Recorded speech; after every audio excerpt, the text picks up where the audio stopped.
Shalom, senang kembali dalam program The Living in Wisdom. Kita berjumpa, kita akan ngebahas topik-topik soal akhir zaman, dan saya akan melanjutkan apa yang sudah saya bagikan dalam program ini sebelumnya, di episode sebelumnya tentang rapture.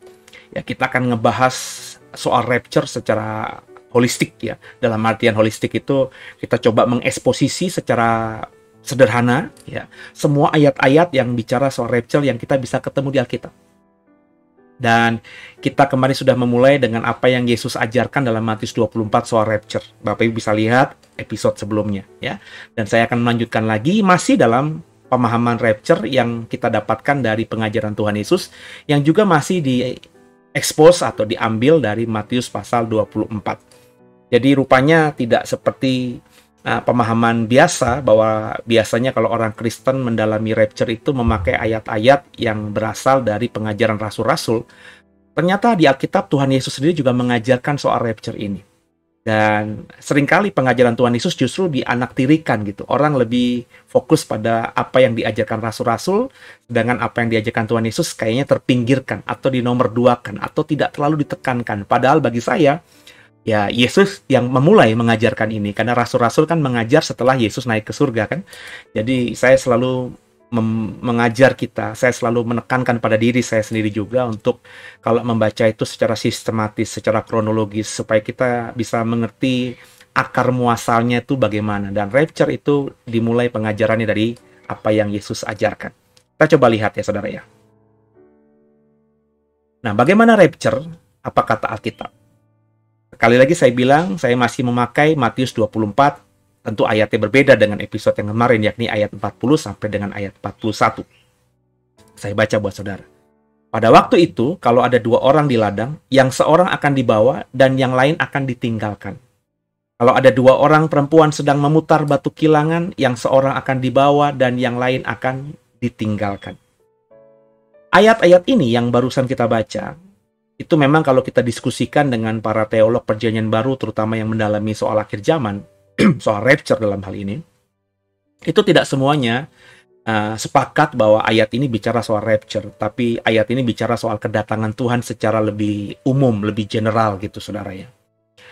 Tapi saya, dan tentunya bukan cuma saya ya, ada banyak teolog yang lebih senior dari saya yang terdahulu yang memahami bahwa ayat ini bicara soal rapture ya.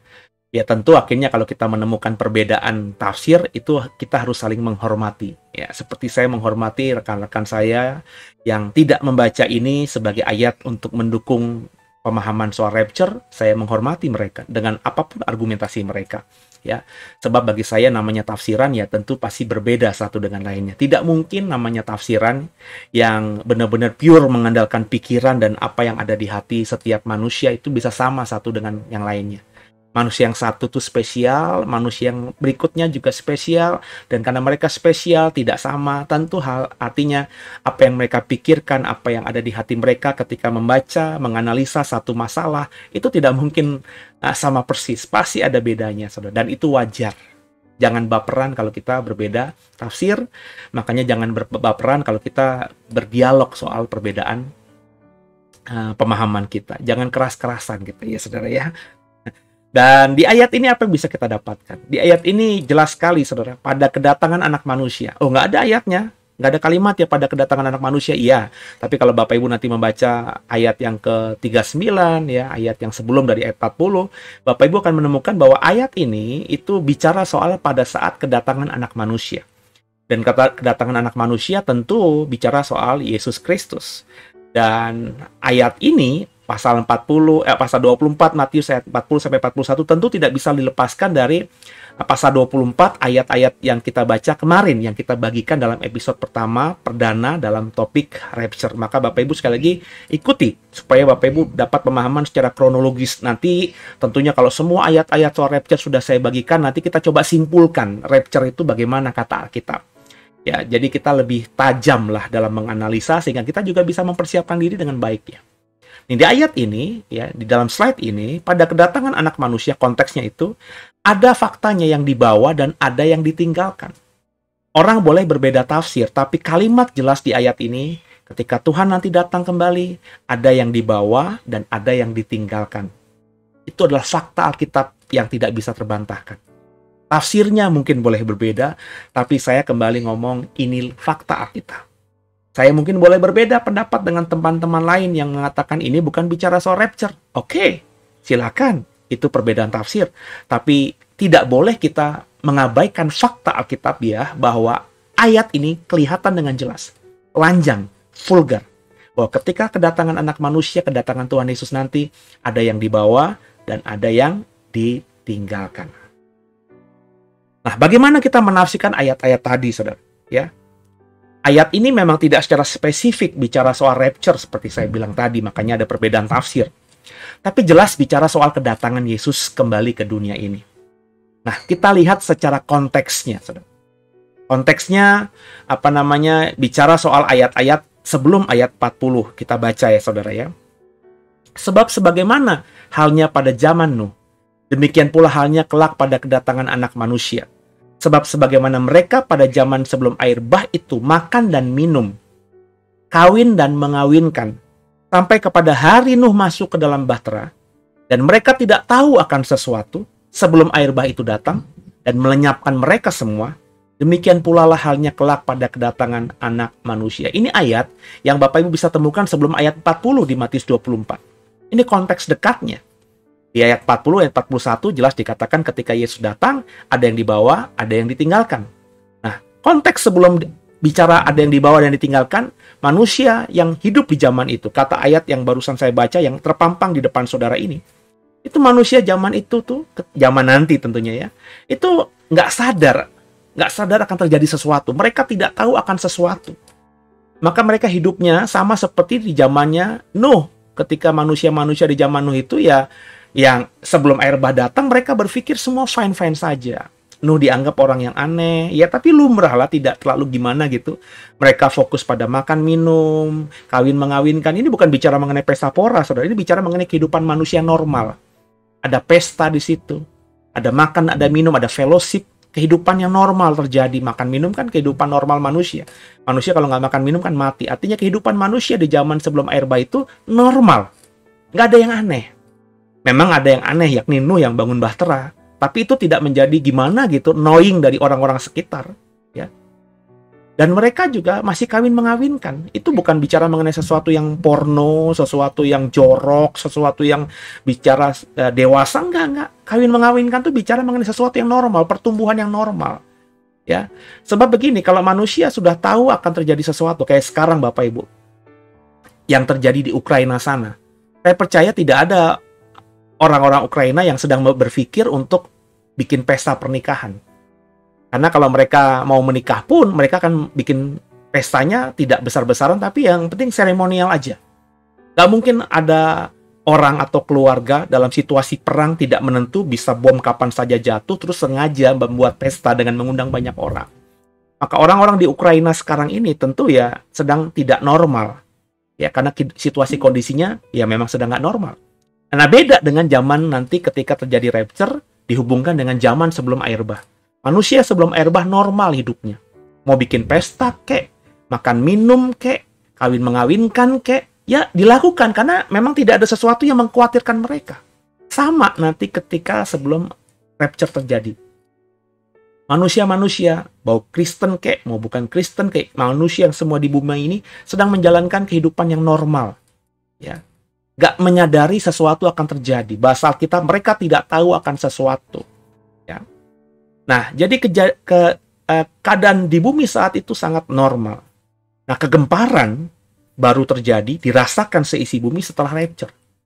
Jadi sebelum rapture semua normal. Tapi ketika rapture tentu ya, kalau Bapak Ibu nanti sudah mengupas semua ayat-ayat yang bicara rapture, kalau Bapak Ibu sudah ikuti episode yang pertama dan sekarang Bapak Ibu ikuti episode yang kedua ini, Bapak Ibu akan menemukan satu kesimpulan bahwa setelah rapture akan terjadi suatu kegemparan di dunia ini, di bumi ini.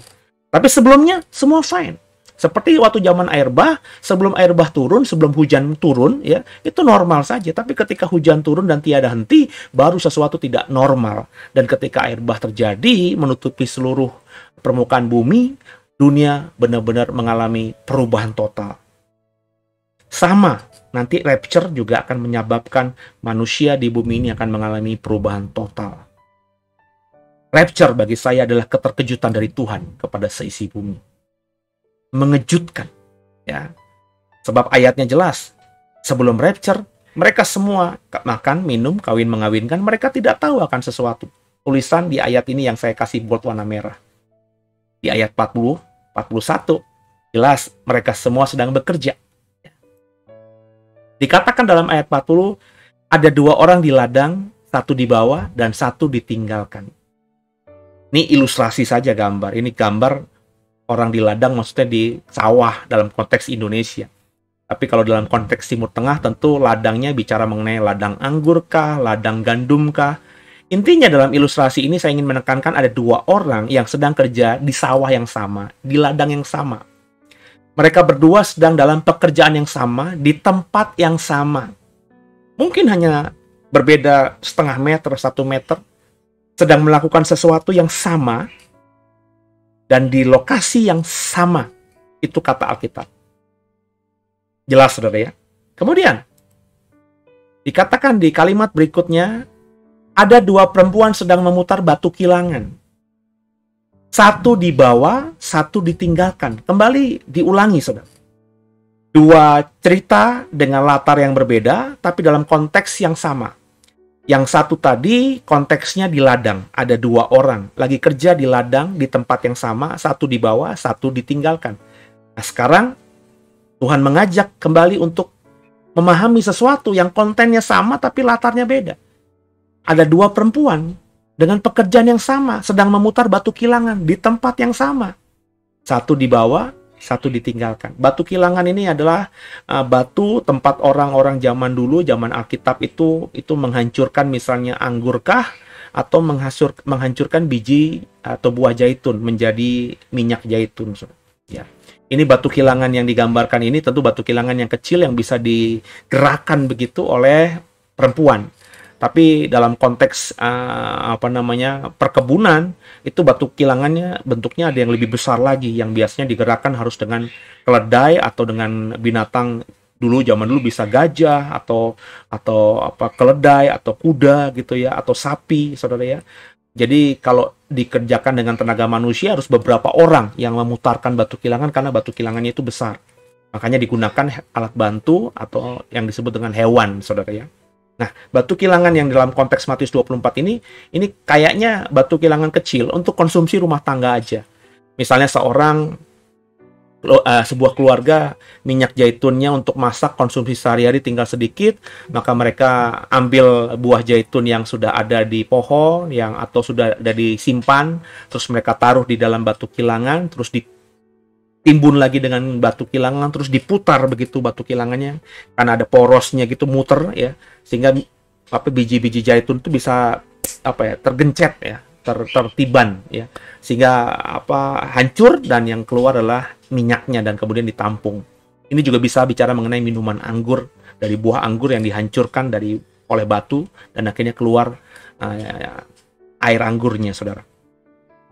Faktanya 2 perempuan ini sedang dalam pekerjaan yang sama di tempat yang sama. Ini fakta Alkitabiah. Orang sekali lagi boleh menafsirkan macam-macam, tapi ini fakta Alkitabiah. Tuhan memberikan contoh ada 2 situasi. 1 di ladang, 1 di rumah. 2 orang di ladang lagi kerja yang sama. Di rumah ini 2 perempuan sedang mengerjakan pekerjaan yang sama di waktu yang sama, saudara.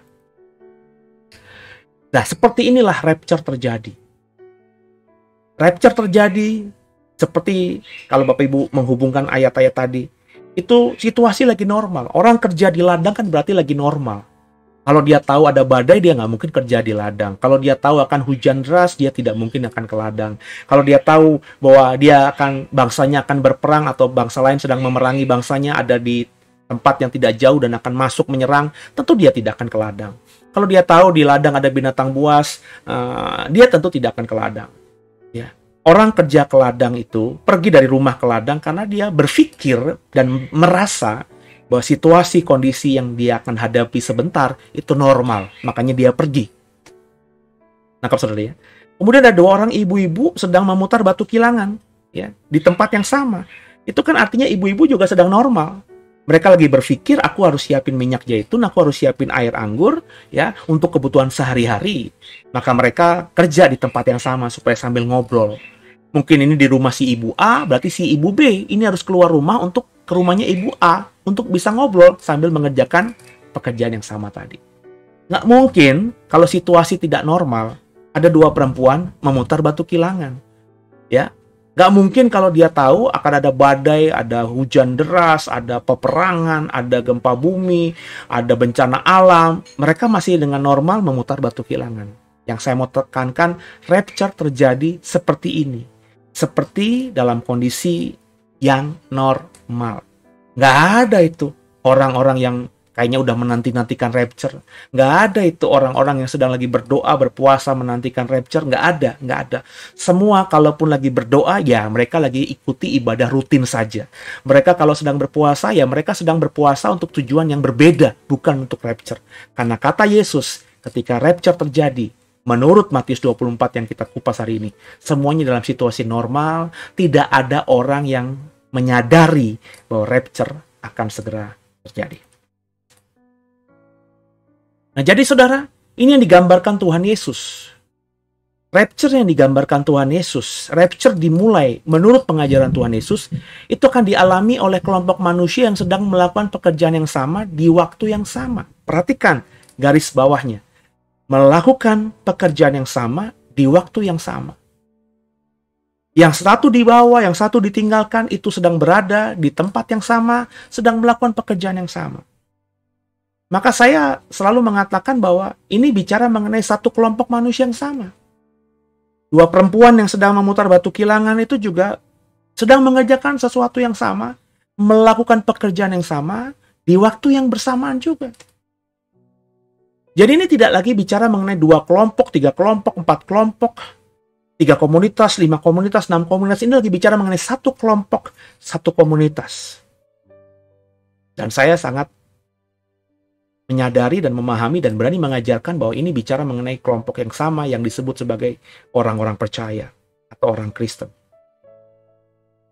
Yesus mengatakan pakai bahasa ilustrasi, sedang melakukan pekerjaan yang sama, di waktu yang sama. Berarti sama-sama kalau di ladang petani. Kalau perempuan memutar batu kilangan sama-sama orang yang berprofesi mungkin sebagai ibu rumah tangga. Sama-sama orang Kristen. Ketika nanti rapture terjadi, sedang melakukan hal yang sama. Sedang beriman dengan kepada Tuhan yang sama. Sedang beriman dengan Alkitab yang sama. Sedang melakukan ritual Kristen yang sama, lagi berdoa mungkin, lagi menyembah Tuhan mungkin, lagi sujud mungkin, lagi membaca Alkitab mungkin, lagi konseling mungkin, pokoknya lagi melakukan pekerjaan pelayanan yang sama. Yang berikutnya fakta yang bisa kita temukan dari ayat-ayat tadi, cuma 2 ayat tadi saudara. Mereka sama-sama melakukan rutinitas sehari-hari, dan sama sekali tidak menyadari akan terjadinya rapture. Jadi meskipun sama-sama satu komunitas, sama-sama Kristennya, ya, sama-sama sedang melayani Tuhan, melakukan pekerjaan yang sama, melayani Tuhan. Tapi tidak satupun ketika mereka sedang melayani Tuhan, dan dengan iman yang sama itu, tidak satupun dari mereka menyadari atau memiliki kepekaan bahwa sebentar akan terjadi rapture. Jadi kalau Bapak Ibu sedang memahami hal ini, Bapak Ibu sudah memahami hal ini, maka saya ingin mengatakan, tolong taruhkan di dalam alam bawah sadar saudara siap dengan hal ini, bahwa tidak ada orang Kristen ketika rapture terjadi, yang sudah menyadari bahwa rapture akan terjadi dalam beberapa menit, dalam beberapa detik ke depan. Semuanya penuh dengan keterkejutan. Semuanya penuh dengan ketergesaan. Semuanya penuh dengan Sesuatu yang disebut dengan dadakan. Tidak ada yang bisa menduga. Tidak ada yang bisa memperkirakan. Kita tahu, saya tahu, ke depan kita akan menghadapi rapture. Tapi cuma sekedar itu aja.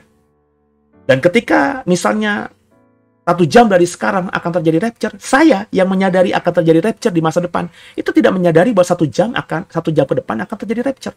Makanya saya tetap mungkin bikin rekaman, saya mungkin tetap membaca kitab, saya mungkin tetap melakukan kegiatan saya sehari-hari, jemput anak mungkin, ya, mendoakan orang mungkin, buat program mungkin. Pokoknya saya lagi rutinitas sehari-hari aja.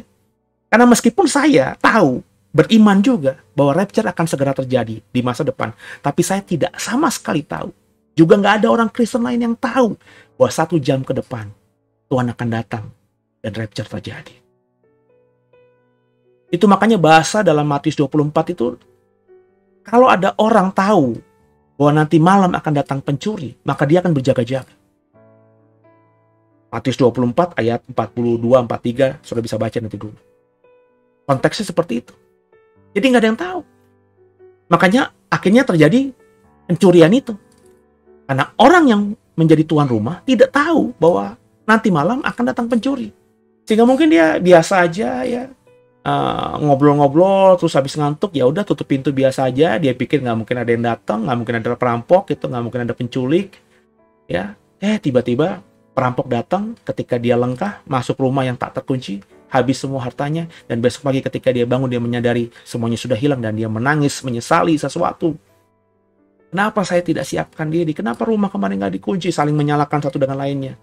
Tapi ya, nggak ada gunanya. Nasi sudah menjadi bubur. Itulah rapture, saudara.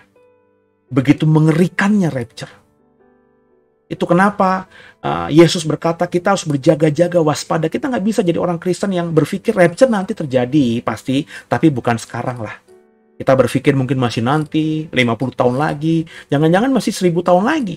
Terus kok menjadi orang Kristen yang biasa-biasa aja, yang cuma jalani rutinitas, tapi tidak benar-benar mempersiapkan diri. Itu makanya berkali-kali dalam khotbah saya bilang, nggak bisa kita jadi orang Kristen yang biasa-biasa aja. Dalam berbisnis, kita nggak bisa berbisnis biasa-biasa aja. Dalam melayani, kita nggak bisa melayani biasa-biasa aja. Dalam melakukan apapun, kita nggak bisa melakukan apapun dengan biasa-biasa aja. Lakukan dengan pemahaman, Tuhan bisa segera kapanpun datang. Kalau aku nggak ngerjain sekarang, bisa saja nanti semua terlambat. Mumpung ada kesempatan sekarang ini, do the best. Beri yang terbaik. Lakukan segala sesuatu seperti untuk Tuhan, bukan untuk manusia. Itu makanya kalau ayat-ayat Alkitab sudah kita baca dengan utuh, itu ketemu, saudara. Dan kalau kau sudah memahami dan mengimani, itu akan menjadi darah daging kita. Mendarah daging dalam diri kita. Sehingga kita tuh nggak akan jadi orang yang klemar-klemer, ya.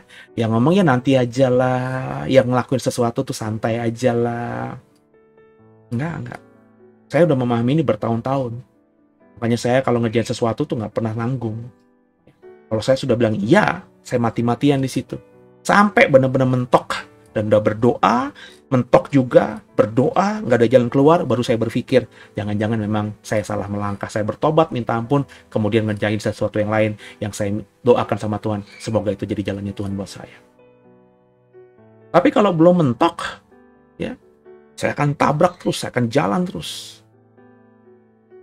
Karena saya tahu kalau itu benar dari Tuhan. Entah itu pekerjaan kah, entah itu bisnis kah, entah itu kehidupan apapun di dunia ini. Kalau itu dari Tuhan, harus saya perjuangkan dengan sungguh-sungguh. Karena kesempatan nggak datang 2 kali kan, saudara. Jadi rapture itu keterkejutan. Ya, ilustrasi gambar dalam slide ini, dalam layar ini, ada seorang pria ya yang melihat ada pakaian yang tertinggal begitu. Dengan sebuah papan yang tadinya berkata, "The end is near." Hari akhir itu sudah dekat. Tapi si pria ini mencoret kata near dan berkata, "Here." Akhir zaman, hari-hari terakhir, sekarang. Karena dia melihat orang yang selama ini setia, sahabatnya mungkin, temannya mungkin, itu sudah tidak ada karena sudah dibawa oleh Tuhan. Kekasih Tuhan, bisa dibayangkan ya, rapture yang penuh keterkejutan ini.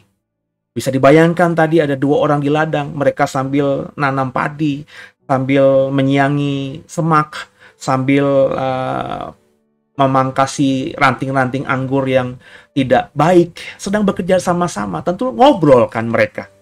Nggak mungkin ada 2 orang kerja di ladang, cuma 2 orang di waktu yang sama, dengan pekerjaan yang sama, di tempat yang tidak jauh, di tempat yang sama. Durasi atau jaraknya cuma semeteran begitu. Terus mereka kerja sendiri-sendiri. Pasti adalah celutukan-celutukan, ngomong sana, ngomong sini, bercanda. Supaya mereka dengan bercanda, mereka mengerjakannya bisa penuh sukacita kan. Nggak capek. Tiba-tiba satunya nggak ada gitu. Ya kita pakai asumsi saja ya. Bajunya ketinggalan, jubahnya ketinggalan, orangnya nggak ada. Dan karena ini bicara mengenai satu komunitas orang Kristen, maka tentu yang ditinggalkan akan tahu bahwa dia sudah diangkat. Dia dibawa, saya sedangkan tidak. Padahal kami berdua sedang mengerjakan pekerjaan yang sama, mungkin sedang melayani, sedang di gereja, sedang mendoakan orang, sedang melayani bersama-sama, sedang mendoakan orang di rumah sakit. Tiba-tiba satu teman kita tidak ada dan kita tertinggal. Bayangin, saya coba masuk dalam cerita yang saya ceritakan tadi.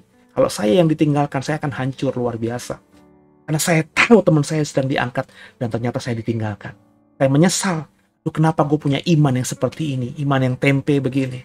Kenapa teman gue diangkat, gue nggak diangkat? Penyesalan itu luar biasa dan kita tahu konsekuensinya. Kalau Bapak Ibu sudah mengikuti nanti akhir zaman, oh ya jangan lupa ya Bapak Ibu yang nonton program ini, ikuti atau masuk dalam membership kelas sekolah kitab ya. Tinggal upgrade aja nilai nominalnya. Nggak banyak kok, 50.000. Tadinya Bapak Ibu 20.000, naikin 30.000. Bapak Ibu bisa ikut sekolah kitab. Saya ngomong soal akhir zaman. Ya, tentu orang Kristen kalau sudah mendalami akhir zaman tahu bahwa setelah Alkitab mengatakan ada rapture, kehidupan dunia akan semakin kacau, semakin tak menentu. Waktu yang dikatakan oleh Tuhan Yesus lewat Wahyu, lewat Yohanes, di mana saat itu, hari itu, manusia akan mengalami penderitaan seperti yang belum pernah terjadi sebelumnya dan tidak akan pernah terjadi lagi. Jadi tentu orang yang merasa dirinya ditinggalkan dan temannya dia tahu dia temannya pergi di bawah Tuhan, rapture, ini akan dak-dikduk, akan pasti ada khawatir, ketakutan. Karena dia tahu hari ke depan akan semakin mengerikan dan dia sendirian, temannya di bawah. Maka mungkin ada ratapan, ada tangisan, keterkejutan luar biasa. Bayangkan kalau suami istri, suaminya diangkat atau istrinya diangkat, sedangkan pasangannya tidak. Anak-anaknya diangkat, orang tuanya ditinggalkan. Kalau saya mau pakai yang lebih ekstrim lagi, bayangkan kalau keluarga ini lagi naik tol ke Bandung, ya dari Jakarta ke Bandung dengan kecepatan 120 km, karena jalanan lagi sepi. Tiba-tiba sang ayah diangkat, atau nggak usah sang ayah lah, sang istri di samping diangkat sehingga si ayah yang lagi nyetir ketakutan, kaget, kenapa istrinya hilang, tiba-tiba lagi ngobrol hilang, yang ditinggalkan cuma baju, konsentrasi lepas, tergulinglah mobil. Iya kalau mati, kalau nggak mati, maka mereka akan masuk rumah sakit, keluar rumah sakit dengan kecacatan mungkin, dan kengerian yang luar biasa, karena sang mama, sang istri di bawah Tuhan, dan mereka hidup sendirian, siap untuk menghadapi hari-hari akhir yang menakutkan. Itu kalau misalnya si ibu, si mama yang diangkat. Kalau si ayah yang diangkat, ya pasti terguling-guling dan kematian tentu tidak sukar untuk dialami oleh penumpang mobil itu.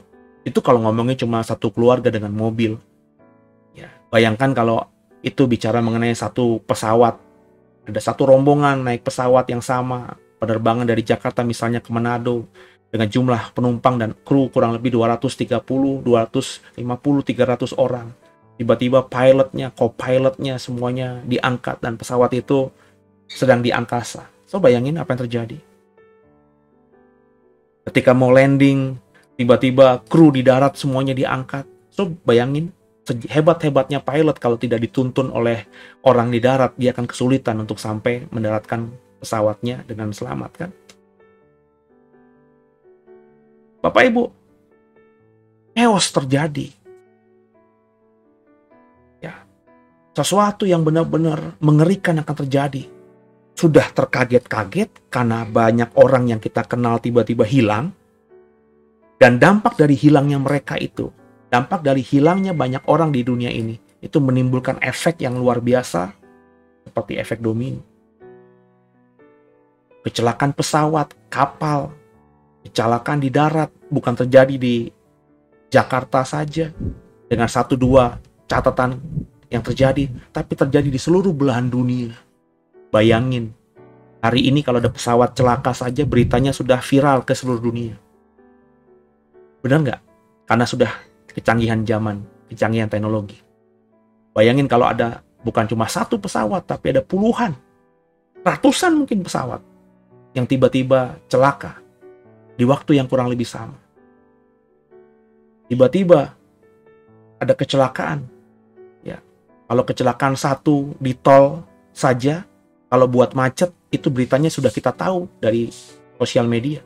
Bayangin kalau yang celaka di jalan tol yang sama, itu ada ratusan mobil yang celaka. Belum di jalan tol yang lainnya. Bayangin kalau di Jakarta ada sekitar belasan jalan tol, dan jalan tol itu di waktu yang sama, semuanya banyak mengalami kecelakaan. Bagaimana chaosnya Jakarta nanti? Bapak Ibu pernah bayangin imajinasi seperti itu nggak? Bayangin kalau itu terjadi di gereja, lagi bikin KKR, lagi bikin ibadah. Tiba-tiba pendetanya tidak dibawa, tapi ada beberapa pemain musik, imam musik, dan jemaat yang dibawa. Betapa putus asanya dan hancurnya pendeta itu. Karena berpikir dia yang mestinya diangkat, malah dia ditinggalkan. Justru jemaat yang dia khotbahin sehari-hari, yang dia pikir bebal atau keras kepala, tegar tengkuk, ternyata malah diangkat. Saudara, situasi ini situasi yang tidak normal. Sebelum rapture, normal. Tapi setelah rapture, tidak normal. Di suatu yang sama, di masa datang, tiba-tiba ada manusia yang hilang dalam jumlah yang sangat signifikan, yang mempengaruhi kehidupan di bumi ini. Jadi, dalam Matius 24, 40-41 yang kita barusan expose dengan sederhana, Tuhan Yesus mengajarkan soal rapture. Pertama, tidak ada satu manusia pun yang tahu secara pasti kapan terjadinya.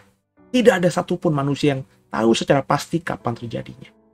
Yang kedua, kata Tuhan Yesus, kalau kau baca tadi ayat-ayatnya, saat terjadi, keadaan dunia ini sedang berjalan seperti biasa, kehidupan normal, gak ada yang duga. Makanya banyak yang mengalami keterkejutan, depresi akhirnya, stres akhirnya, putus asa akhirnya. Maka dampak dari rapture itu akan banyak kemurtatan terjadi, saudara. Apakah tidak mungkin Pak ada yang bertobat? Ya mungkin saja. Ketika akhirnya dia menyadari bahwa orang yang dia cintai pergi dan dia ditinggalkan, mungkin ada 1-2 yang bertobat. Tapi tentu akan banyak, jauh lebih banyak yang mengalami kemurtatan. Mereka mungkin bersungut-sungut. Bapak Ibu yang menjadi Kristen yang diajarkan selama ini Tuhan Maha Baik, Tuhan Maha Kasih, Tuhan tidak mungkin marah, Tuhan Maha Pengampun, Tuhan Maha Penyayang. Kalau Bapak Ibu ditinggalkan dan orang-orang yang kau sayangi dibawa, kau tidak akan bisa sampai pada pemahaman iman yang benar. Kau akan bilang, ternyata Tuhan gak Maha Baik, Tuhan gak Maha Pengampun, Tuhan jahat, Tuhan kok bisa hukum kita ditinggalkan sedangkan orang yang kita kasih dibawa.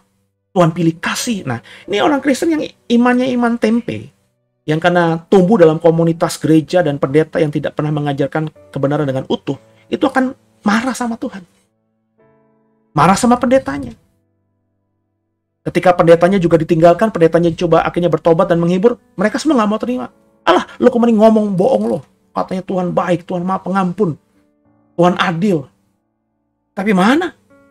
Keluarga ini yang biaya hidupnya aku, tapi kenapa aku ditinggalkan? Justru istriku yang gak pernah kerja, anak-anakku yang hidup dari aku, yang dibawa aku dibiarkan sendiri. Orang begini kalau sudah depresi seperti ini, pendetanya mau ngomong apa, menguatkan dia akan dengar kemurtatan terjadi. Ngeri, saudara. Makanya hari ini sebelum terjadi, saudara harus berada di komunitas yang benar. Berani melangkah. Ya. Sebab ini panjang, saudara, urusannya. Saudara siap mendengarkan kebenaran yang utuh. Kalau yang kau dengarkan semuanya hal-hal baik saja, akhirnya kau tidak memahami Tuhan. Dan ketika Tuhan akhirnya menunjukkan dirinya, apa adanya, aku tuh begini, maka saudara bisa kecewa sama Tuhan. Saudara bisa tidak mempercayai Tuhan lagi. Karena Tuhan yang ada di otak saudara ternyata beda dengan Tuhan yang sebenarnya. Yang ketiga, Tuhan Yesus mengajarkan soal rapture di pasal 24 Matius apa? Tidak semua orang Kristen akan mengalami rapture. Tidak semua orang Kristen. Jadi kalau kau berkata, kalaupun rapture terjadi, aku tenang saja, aku kan nanti diangkat dan terbang dengan awan-awan kemuliaan. Terus aku tertawa bahagia karena mau berjumpa dengan Yesus. Saudara, itu bagi orang yang diangkat, iya. Tapi bukan bagi semua orang Kristen.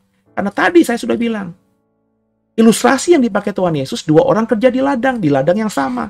2 orang sedang memutar batu kilangan di tempat yang sama. Ini kan berarti semua sama.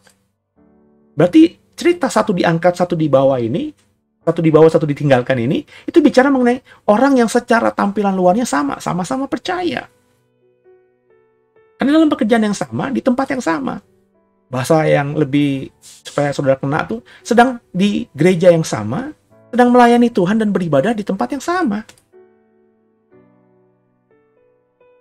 Nah, saudara, ini kata Tuhan Yesus. Tentu penafsirannya apakah seperti saya atau penafsiran yang lain, yaitu namanya penafsiran, saudara.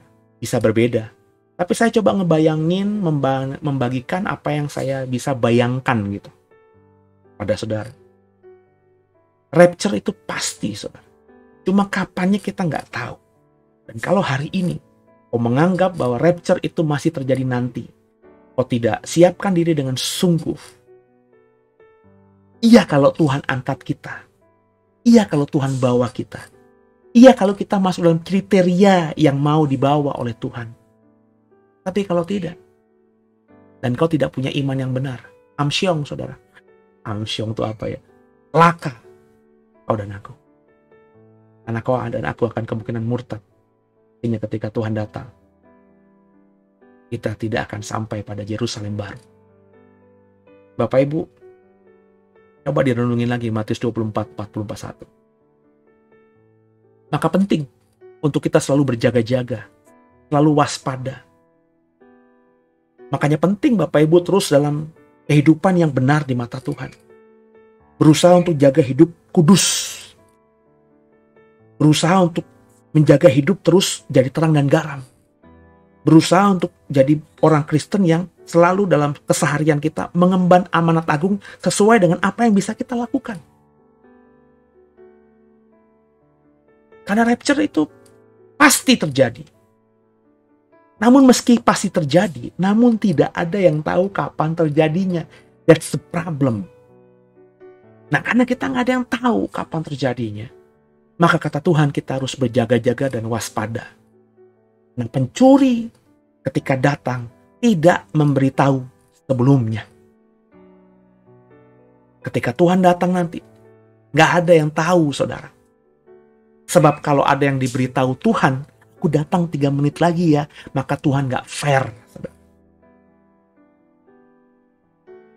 Ketika Tuhan datang, Tuhan akan bawa orang-orang yang benar memang dalam detik itu sedang menyenangkan hati Tuhan. Jadi andai hari ini kau lagi melayani Tuhan dan kau menyenangkan hati Tuhan, tapi kau ada dalam kurun waktu sebagai manusia, kau melakukan khilaf, sedang melakukan khilaf. Baru pertama kali melakukan khilaf. Dan ketika melakukan khilaf, kau sedang menikmati itu dan tidak segera bertobat. Dan detik itu juga terjadi rapture. Maka apa yang kau kerjakan selama ini puluhan tahun seumur hidupmu melayani Tuhan menjadi sia-sia. Itu kenapa Paulus mengatakan yang diperhitungkan Tuhan bukan langkah awal, tapi langkah akhir. Itu kenapa dari ayat itu kita orang Kristen pernah menyanyikan sebuah lagu. Ku berjuang sampai akhirnya kau dapati aku tetap setia. Jadi hari-hari ini lakukan pekerjaan dengan benar, dengan kudus. Lakukan pekerjaanmu seperti untuk Tuhan. Lakukan semuanya seperti kau sedang beribadah. Bagian dari ibadahmu kepada Tuhan. Maka lakukanlah yang terbaik seperti untuk Tuhan, saudara. Ingat, meski rapture pasti terjadi. Rapture terjadi di waktu yang tidak kita duga sebelumnya. Semoga saudara paham, semoga saudara mengerti, semoga episode kedua dari rapture ini memberkati saudara. Tunggu episode berikutnya, ajak teman-teman lainnya untuk jadi membership di The Way supaya bisa belajar bersama. Saya akan mengajarkan semua yang saya tahu dalam konteks rapture tentunya. Nantinya, doktrin akhir zaman, semua yang berkaitan dengan akhir zaman akan saya bagi juga. Hanya bagi saudara yang menjadi membership channel YouTube The Warriors, yakni pelayanan digital dari JKI The Way. Tuhan Yesus memberkati semuanya. Selamat beristirahat. Jangan lupa beribadah di hari Minggu besok. Tuhan Yesus memberkati semuanya.